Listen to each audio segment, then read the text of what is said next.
I find it interesting that there has been news about the Clinton Foundation's work in Mozambique over the past few months.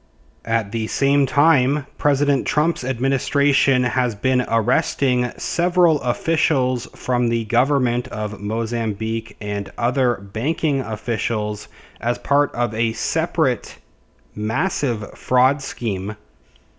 The most recent update is that a ex-Credit Suisse banker has given testimony to a federal jury admitting that a secret affair helped him personally pocket $45 million in a $2 billion fraud scheme. Earlier this year, the son of Mozambique's ex-president was arrested in the same loan scandal. This is the ex-president here with Barack Obama before his son's arrest earlier this year. Another thing that I find interesting is that Mozambique is one of the locations that the Clinton Foundation has been accused of wrongdoing. Some may remember this oversight panel hearing that took place just late last year. There were some problems at the hearing as the two private investigators, you may remember, refused to turn over these documents that they said had evidence of criminal wrongdoing at the Clinton Foundation. They wouldn't give the documents to Republicans, saying that it might conflict with current ongoing investigations. But they also went on at the time to make a statement specifically about Mozambique and the Clinton Foundation, first saying the investigators said that Clinton Foundation CFO Andrew Kessel admitted to them in a taped conversation that Bill Clinton used the foundation's bank accounts for personal expenses. He told us that Mr. Clinton mixed and matched his personal business with that of the foundation. They also said they viewed foundation emails from 2002 discussing deals with the government of Mozambique. Said that this was evidence that the Clinton Foundation was working on behalf of foreign governments, even though the foundation's stated mission in IRS filings at the time was to build Bill Clinton's presidential library. Quote, the foundation began working as an agent of a foreign government early in its life and continued to do so. Mozambique was, of course, also one of the countries that Jeffrey Epstein flew to on his plane with former President Bill Clinton, along with actors Kevin Spacey and Chris Tucker on a 2002 tour of Africa. So even though they have not mentioned any direct connection between the Clinton Foundation's work in Mozambique and alleged wrongdoing and this current case, it's interesting that that hearing took place at the very end of last year, and just a few months later, this massive fraud scandal is uncovered. President Trump's Department of Justice arrested several business executives just in March of 2019, including 3 former Mozambique government officials and 5 other business executives, all indicted in an alleged $2 billion fraud and money laundering scheme that victimized U.S. investors. Just the fact that all of a sudden in the past few months, the Clinton Foundation's work with the government of Mozambique going back to 2002 and alleged wrongdoing with the foundation was talked about at this oversight panel hearing, and with the news around Epstein, Clinton's flights to Mozambique at the exact same time back in 2002 have again been brought up in the news just again in the past few months. And at the exact same time as this is all being discussed, the Clinton Foundation's shady past in Mozambique, President Trump's administration just so happens to be arresting all of these Mozambique officials, including the ex-president's son and other high-profile names. So bankers at Credit Suisse also played a huge role in this $2 billion fraud scandal that Mozambique officials were also running. Another thing that may be worth noting, as President Trump has been increasingly criticizing the Federal Reserve.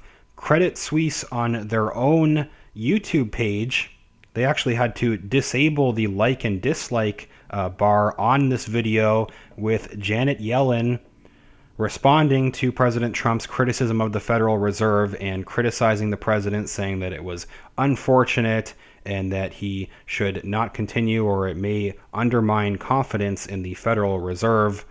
The response to this, even though it did not get very many views, you can tell was probably negative, and there's been other videos that they posted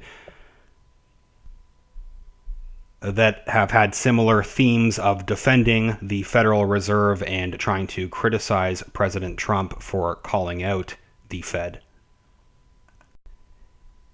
Interesting that the bank is trying to defend the Federal Reserve and attack President Trump, essentially, while President Trump's Department of Justice is investigating Credit Suisse. So the latest update, now this Credit Suisse banker has admitted that this secret affair was key in helping to fuel him personally pocketing this $45 million in the fraud scheme. Former Credit Suisse Group AG banker told a federal jury in New York that his decision to take millions of dollars in bribes was fueled in part by his secret love affair with a subordinate. This banker, Andrew Pierce, 49 years old, admitted that he got at least $45 million for his role in arranging $2 billion in loans to companies in Mozambique. He's the U.S. government's first witness in the trial of Jean Bustani, a Privinvest Group salesman who is accused of defrauding U.S. investors.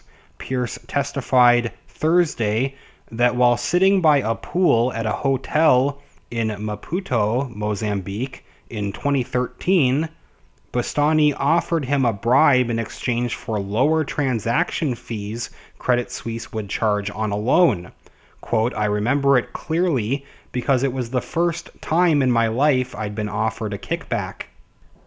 Pierce said he was trying to leave Credit Suisse and offered not only to cut some of the fees his bankers collected in the deal, but asked for Bustani's help in setting up a new company with Privinvest's chief executive officer.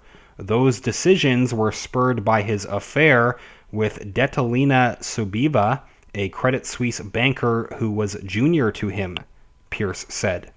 She has also pleaded guilty and will testify as a prosecution witness against Bustani. An assistant U.S. attorney asked Pierce if his affair with Subiva played any role in his decision to quit in 2013. He replied he was trying to hide, quote, "the very deep romantic relationship" from his superiors. Went on to say, quote, "We were both married at the time, and it was difficult to see each other unless we were traveling. I wanted that relationship to continue. I wanted to leave Credit Suisse. I wanted to establish a deeper relationship with Miss Subiva." Bustani is accused by prosecutors of masterminding, quote, "a brazen international criminal scheme that helped one of the world's poorest countries borrow billions of dollars for dubious maritime projects, including one to ward off pirates." Prosecutors say Privinvest officials charged Mozambique inflated prices for equipment and services, freeing up money for bribes. Mozambican government officials, corporate executives, and investment bankers altogether stole about $200 million, according to the U.S. Jurors also saw records showing Privinvest made regular $1 million deposits into Pierce's bank account in Abu Dhabi. Pierce testified that he shared at least $2 million of the payments he got from Bustani with this woman with whom he was having this secret affair, Subiva. Among the companies that got loans from Credit Suisse was Pro Indicus, which was to perform coastal surveillance. Pierce told the jury that after a loan to state-owned Pro Indicus closed in March of 2013, he met with the chief executive officer of Privinvest and Boustany at the Privinvest CEO's estate on the French Riviera, where Pierce secured a cut of any future loans. He said, quote, "It was there that the terms of my kickback were agreed upon. It was agreed I'd be paid a fee for any further Privinvest business with Credit Suisse."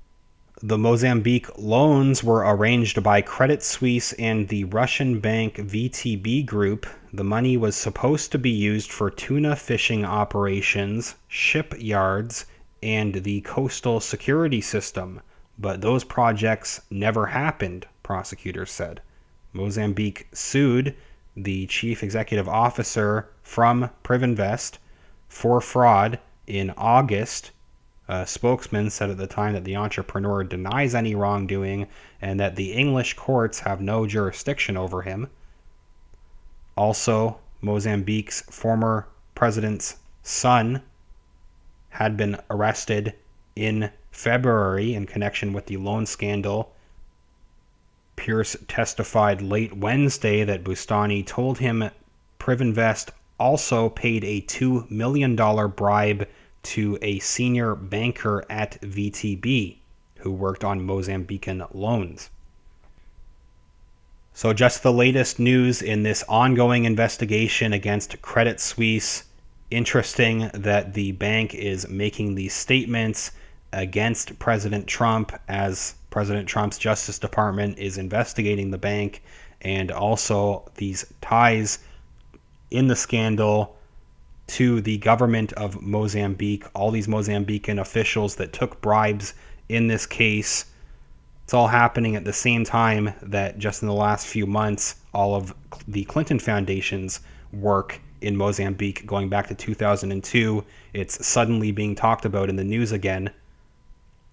Not sure if there is a direct connection, but just some interesting coincidences. Please leave a comment and tell me what you think. If you could leave a like on this video, that's greatly appreciated, and make sure that you are subscribed to the channel. Also, in the video description are links to patreon.com/realityreader and paypal.me/realityreader, both places where you can support the channel directly. Thanks everybody that has been sharing the videos and sharing the channel as well to help get the information out there. I will follow up soon. Thanks everyone.